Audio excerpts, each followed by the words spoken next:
Financial policy, foreign policy আমরা যখন দল ঘোষণা করব, সেই দলের যেদিন আমরা ঘোষণা করব সবগুলো ওই একই সাথে আপনারা পাবেন। কিভাবে আমরা ফাইন্যান্স ম্যানেজ করব, কিভাবে চলবো, সবকিছু আপনারা দিক নির্দেশনা ওইখানে পাবেন। ফেব্রুয়ারিতেই ছাত্রদের নেতৃত্বে যে দলটি হবে, বৈষম্য বিরোধী ছাত্র আন্দোলন এবং জাতীয় নাগরিক কমিটির উদ্যোগে, এই দলটি হলো আপনার এই মাসের মধ্যেই আসবে। এবং আমরা বরাবরই বলে থাকি যে বৈষম্য বিরোধী এবং জাতীয় নাগরিক কমিটির যে অংশটা রয়েছে এবং বিশাল অংশ এখনো যারা রাজনীতি সচেতন হয়েছে, যারা এখনো ক্লাসরুমে আছে, বিভিন্ন জায়গায় আছে, তাদেরকেও কিভাবে অংশগ্রহণ করা যায়, এটাও ক্যাম্পেইনের একটা উদ্দেশ্য।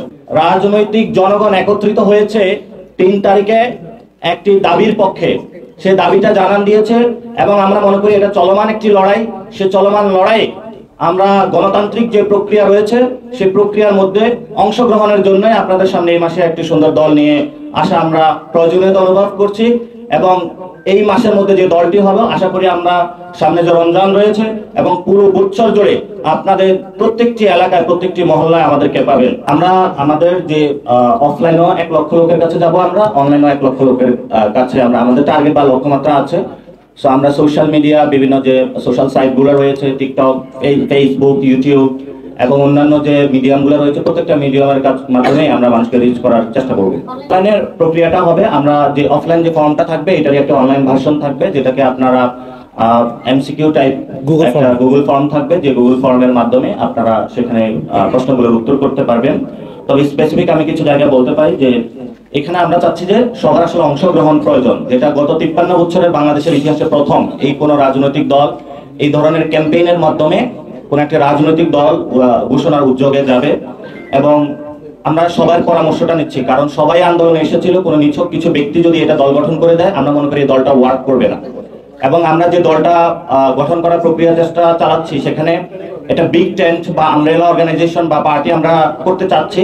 বাংলাদেশে যে কোনো বংশর দল হয়ে থাকে, কোনো আদর্শ ভিত্তিক স্পেসিফিক কোনো ব্যক্তিকে কেন্দ্রিক দল হয়ে থাকে, আমরা সেই জায়গা থেকে সবাইকে একসাথে নিয়ে একটা আমব্রেলা পলিটিক্যাল পার্টি করব, যেখানে এই আন্দোলনে যেভাবে সকল জনগণ অংশগ্রহণ করেছিল, সবাই যাতে অংশগ্রহণ এবং মতামতের সুযোগ থাকবে। এবং আমরা প্রান্তিক জনগণকে টার্গেট করেছি, যাতে প্রান্তিক জনগণের কাছে যেতে পারি। আমরা মনে করি যে গণতান্ত্রিক প্রক্রিয়ার মধ্যে শুধু ভোট দেওয়া এবং নেওয়া, এটার মধ্যে গণতন্ত্র প্রক্রিয়া সীমাবদ্ধ আমরা রাখতে চাই না।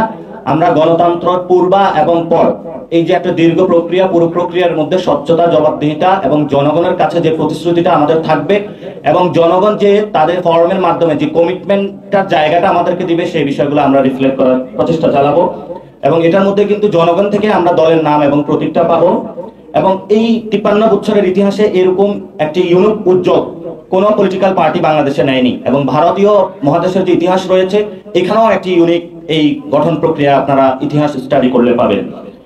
এবং আমরা এখানে রিক্সা চালক, শহীদ ফ্যামিলি, যারা গণ অভ্যুত্থানে অনেক বেশি অংশগ্রহণ করেছিল, প্রত্যেকটা সেকশন, আমাদের ধর্মীয় উপাসনালয় থেকে শুরু করে প্রত্যেকটা সেকশন আমরা ইনশাআল্লাহ কভার করব, যে কভারের মধ্য দিয়ে আমরা প্রত্যেকটার মতামত নিব এবং প্রত্যেকটার মতামতগুলা আমাদের সেই ভবিষ্যৎ যে রূপরেখা আছে, কনস্টিটিউশন রয়েছে, আমাদের যে ইশতেহার রয়েছে, দলের যে কর্মসূচি থাকবে, প্রত্যেকটা ক্ষেত্রে এই মানুষের মতামতগুলো রিফ্লেকশন থাকবে। আপনারা যারা সাংবাদিকবৃন্দ রয়েছেন, আপনারা জাতির বিবেক এবং একটি দর্পণ এবং মিডিয়া, আপনার জাতির সাথে কথা বলার আপনার একটা মিডিয়া। আমাদের যে ক্যাম্পেইনটি রয়েছে, আপনার চোখে নতুন বাংলাদেশ, এই ক্যাম্পেইনটি একটু প্রচার করবেন, আপনাদের একটু রিকোয়েস্ট থাকবে। এবং আপনারা পিআরটা আমাদেরকে দিবেন, কারণ এটা আমরা সবাই মিলে যেহেতু গণ অভ্যুত্থানে অংশগ্রহণ করেছিলাম, যাতে সর্বোচ্চ লেভেলে আমরা জনগণের মতামতটা নিয়ে আসতে পারি।